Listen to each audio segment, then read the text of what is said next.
Om Vakratunda Mahakaya Suryakoti Samaprabha Nirvignam Kurume Deva Sarvakarishu Sarvada Shri Ganeshaya Namaha Shri Sadgurubhyo Namaha Shri Paramagurubhyo Namaha Om Namo Hanumate Bhayavanjanaya Sukham Kuru Hat Swaha.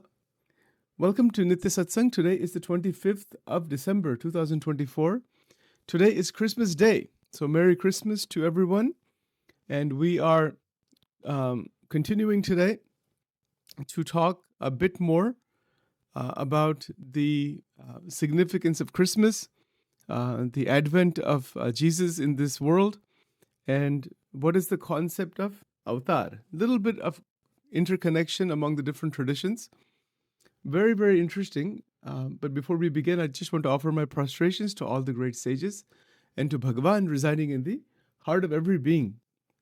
So, the concept of avatar or incarnation is very much there in the Sanatan Dharma.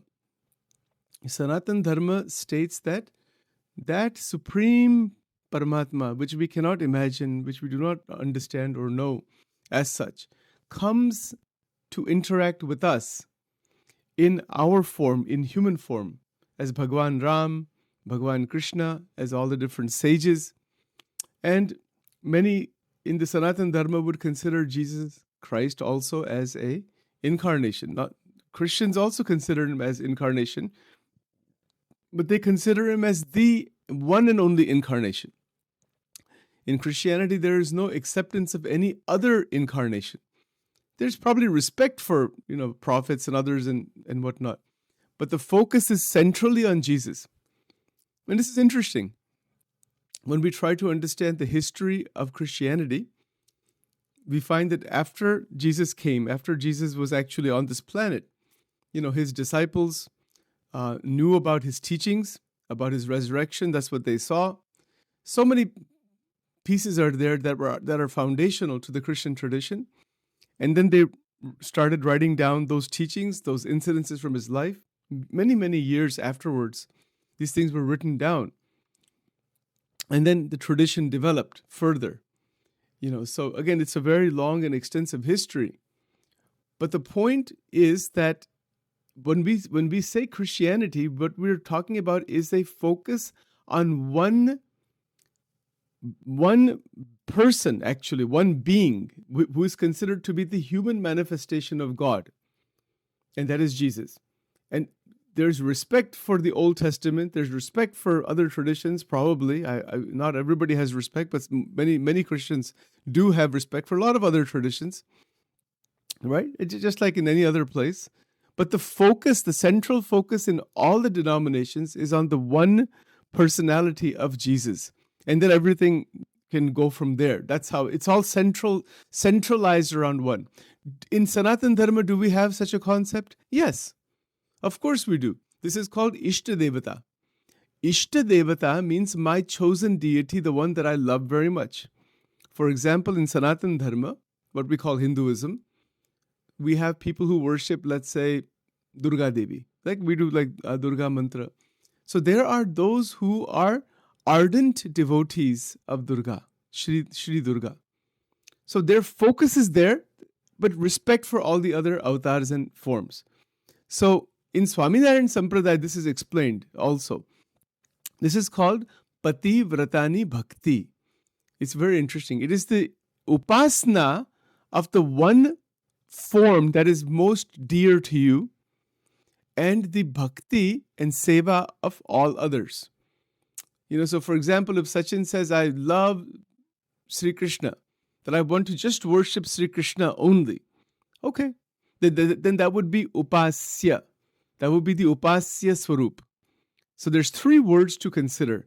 There is the word upasya, upasna, and upasak. I've mentioned this before. I'm just putting it together again in terms of Christianity. There's three points here.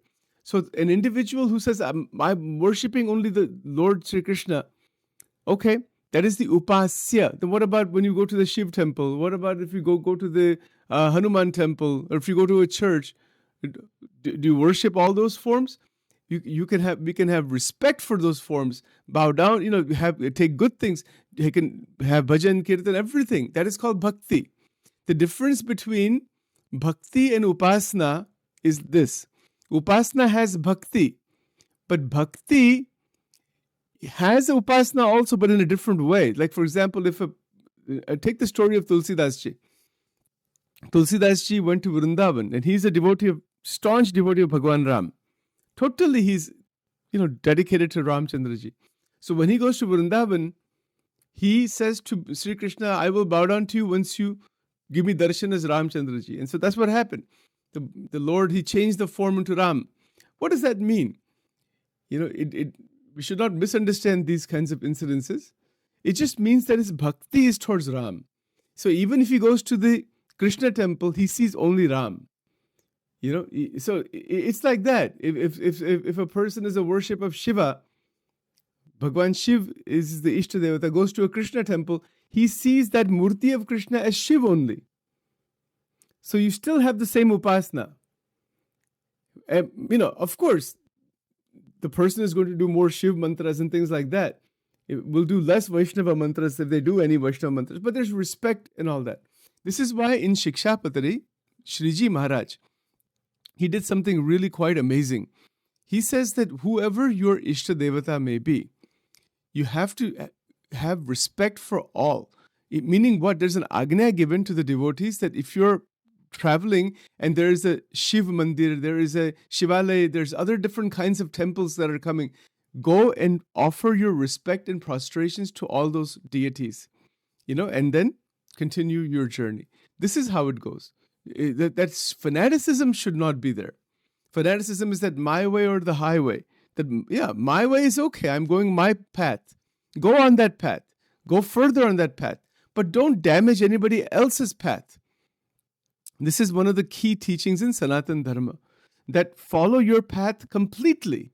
Follow it thoroughly. Follow it with great bhakti and great nishta, swarup nishta, pativratani nishta. Pativratani nishta meaning what? In Gujarati it means if you are married, for example, husband is married to wife is married to the husband, they have a special relationship. This is called pativratani nishta. People don't know this many times, but this is how upasana develops. So there's a difference, when you're living with somebody and you're married to them, and it's a special relationship. That relationship you don't have with anybody else. See, so this expression is used in Vachanamrut by Bhagwan Swaminarayan to explain this pativratani nishta. And actually Christianity is that. You'll find the entire Christian tradition is nothing but this pativratani nishta. That's what it is. That there's the singular worship of Jesus. Now, as I said, they accept, a lot of the other disciples and the apostles and in the Old Testament prophets, but their focus and concentration is on Jesus. If you go to any church, what do you see? In the center, you will see, in the altar, you will see a cross, or you will see Jesus, like a murti of Jesus, or they'll put the Jesus on the cross, or whichever denomination, but you'll see Jesus. You'll not see anybody else there.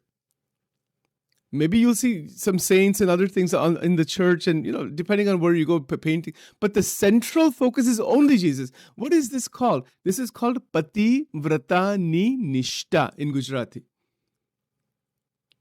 If you go to the ISKCON temples, Hare Krishna, who do you see in the center? You see Bhagwan Krishna only. And then, there's sometimes you see Ramchandraji, you see Narsimha Dev, you see their Guru Parampara. They don't really keep other deities because they respect other deities, but they don't keep them in the temple. Or they don't install them in the temple. You don't even see Ganeshji or Hanumanji at the entrance. I asked one of the ISKCON devotees, well, why is that? He said, no, we just accept it like that. Okay, theek hai. People do their own way, whatever it might be, right? But the point is, this is called pativratani nishta, but one has to be careful. It can lead to fanaticism. If you misunderstand, if this is misunderstood, it can lead to fanaticism. Like even the Islam tradition, is everybody who's a Muslim worships Allah only. What is that? That is pativratani nishta. But if somebody becomes a fanatic, even in Hinduism, it can be there. That these issues have been there between Shaivas and Vaishnavas for years and years, for hundreds of years. And particularly in South India and North India, both places, these things have happened. We are greater than you. Kitna agnan hai. The moment we think we're greater than somebody else, we have lost the whole way completely. We're not greater than anybody. We walk together, grow together. Don't damage somebody else's path. This is even in Sanatan Dharma, very, very important, very difficult. It's not easy, because people are going in their own direction. And when you get organized religion, there is a tendency for ahankara to develop, that we are superior because of the group that has been developed. Groupism. Groupism isn't spirituality. Groupism isn't going to lead to realization. There's no group. This is what Vedanta is teaching us. Vedanta is teaching us to break out of those psychological boundaries of any group while staying in the group. If you are in a group, it's a path. It's like saying this, okay? It's very simple, very easy to understand. If Sachin is a student at a master's degree program in psychology, let's say at University of Delaware, I'm doing a master's in psychology. And so there's a group, I've got 15, 20 other students with me. There's professors, there's books. There's a group there, isn't there? There's a group there. But that group isn't the whole and soul of psychology. How can that be? It's ridiculous for the university or the psychology department to say, only we know psychology. Only you cannot learn psychology from anybody else. That's wrong. That's not true. But what they can say, if you want the degree, you have to learn from us. You learn from all, but you have to stay on our syllabus, in our way. You continue to progress. Eventually, a point comes, graduation. When you graduate, you become an alumni, no longer a student. You still love the school. You still love the student, the professors, but you're not bound in that one institution as a student anymore. You're still a lifelong student, but you're not in that limited framework which was necessary for development. But what if the university says you remain a lifetime student here? You'll never get a degree. You're just to study psychology with us and only from us and nobody else, and learn nothing from anybody else. Does that make sense to you? This is what has happened in the religious traditions of the world many times, not everywhere. They say you come to us, you learn from us, you grow from us, but you cannot leave us. Or it's not a question of leaving. You cannot go outside what we're teaching. Does that make any sense? How ridiculous is that? You see, so that is if a university tells master students, you are to stay with us for a whole life. You don't read any books, don't do anything other than what we are teaching you. Does that make any sense? How can a person grow or develop that way? No university will do that. That will not be called a university even if they did. But religious traditions do this. A lot of them do this. Even in Sanatan Dharma. Sanatan Dharma में भी ये बहुत चलता है. ठीक है? They say that once you become part of that group, they don't want you to even study anything else. Some are, I don't want to give the names. Some are like that. Okay, stay focused on that path, but it doesn't mean one has to be careful. Learn from others. Try to grow from others. Try to expand the mind. But many so-called gurus and teachers don't allow that. Then they're not real gurus and teachers. How can they be called real Adhyatmic guru? Anybody who restricts the mind of the student to not grow further, that is not a guru. Just cancel that person and throw them out immediately. That is not a spiritual guru. Real guru, like Shankaracharya ji, like Ramanujacharya ji, yes, they have their perspectives, but they want you to grow and learn and study and use your own buddhi and intellect to grow further. Some people believe, I'll make this one final point. Some people believe buddhi ko lock kar dena. You may have heard this before. Buddhi ko lock kar dena and just follow what the organization or teacher is saying. Totally wrong. Sorry, Sachin cannot accept that one. Buddhi ko lock nahi karna, buddhi ko open karna. Open your intelligence. Don't lock and block your intelligence. That's not going to work. You see, and that is not nishta. This is another misunderstanding. Swarup nishta hai kya? Swarup nishta ke Bhagwan ki jo nishta hai, it doesn't mean that you lock your buddhi. It means that you unlock your buddhi into the manan chintan of Paramatma. Not block and lock and become a fanatical person. And thank God, by the grace of all the gurus and grace of Paramatma, Sachin has opportunity to express this openly without getting stuck into all these small places, because they don't want it's like a spiritual competition, one group versus another. Spirituality is not a competition. It's not a business. It's not a competition. It's ridiculous to even think that way. Like, for example, here in Delaware, we have at least 3 or 4 different temples that are connected to Sanatana Dharma. Are they competing with each other? Is it a competition? Ridiculous to even use that. If that comes about, that competitive spirit comes in the religious institutions, it is a total failure. भगवान का तो साक्षात्कार होगा भी नहीं इसमें, कभी भी नहीं होगा. Doesn't matter how big any organization or how much whatever happens. It's not a competition. There is only love. Yes, follow your path. Follow one path. Even if let me just 1 or 2 more points. Like the individual who graduates from or progresses well in psychology, follow. Maybe they're studying industrial psychology, or they're studying, or I don't know, whichever area they're studying. Continue that. But you cannot say that all others are wrong and they're less than me, and ye sab murkhta hai. That is not how one can progress in life. Take good from all. In the Swaminarayan Sampradaya, there was a Puja Yogiji Maharaj in the BAPS Parampara. There's an organization called BAPS. Unka siddhant kya tha? Je saru e maru. Je maru e saru evu nahi, je saru e maru. I'll tell you what that means. It means whatever is good from everywhere, take that. Take good from all, from everywhere. Follow your own. He also was following his own path. He's not just mixing everything together and making a khichdi out of it and getting it jumbled up. No, you have to follow one path. But no, there's no fanaticism. There is only love. He used to say every day over and over again, Bhagwan sarvanu bhalu karo, Bhagwan bhaji leva. These were his 2 mantras. Bhagwan ni bhakti karvi, meaning do bhakti continuously. Or may God help, may bless everyone. Universal bhav. But universal bhav and following your own specific path, when you have the combination of the two, God will come to you. God will come to us. Bhagwan ka sakshatkar aise hota hai. Some people are universal. Very, very universal. But they don't follow any path. Koi marg hi nahi hai.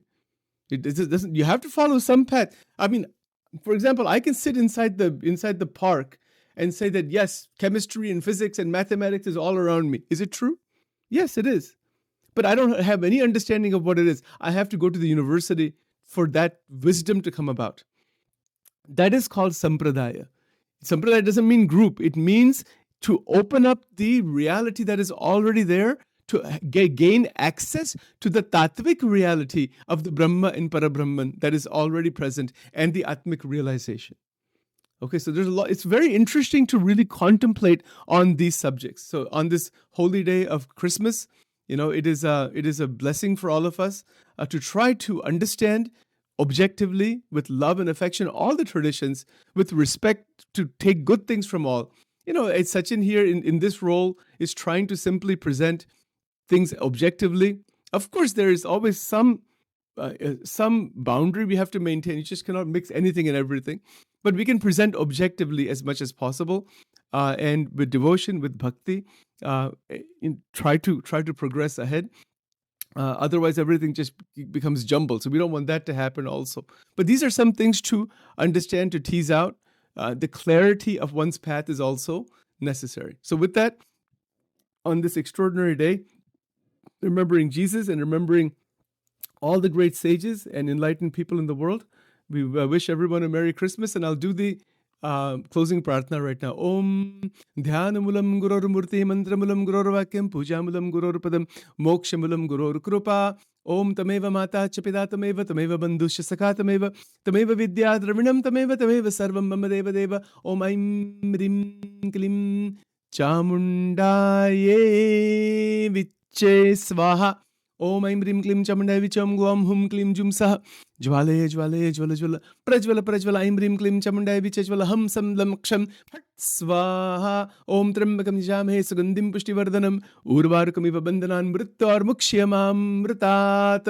ओम दिव्यलिंगाय नमः, ऊर्ध्वलिंगाय नमः, आनंदलिंगाय नमः, द्वादश ज्योतिर्लिंगाय नमः, सूर्याय नमः, चंद्राय नमः, नक्षत्र विक्रमते नमः, ओम कालकंटकटाय नमः, ओम नमः शिवाय, नमः शिवाय, नमः शिवाय, नमः शिवाय, नमः शिवाय, नमः शिवाय। ओम दुर्गे दुर्गे रक्षिणी ठः ठः स्वाहा। ओम श्री राधा कृष्णार्पणमस्तु।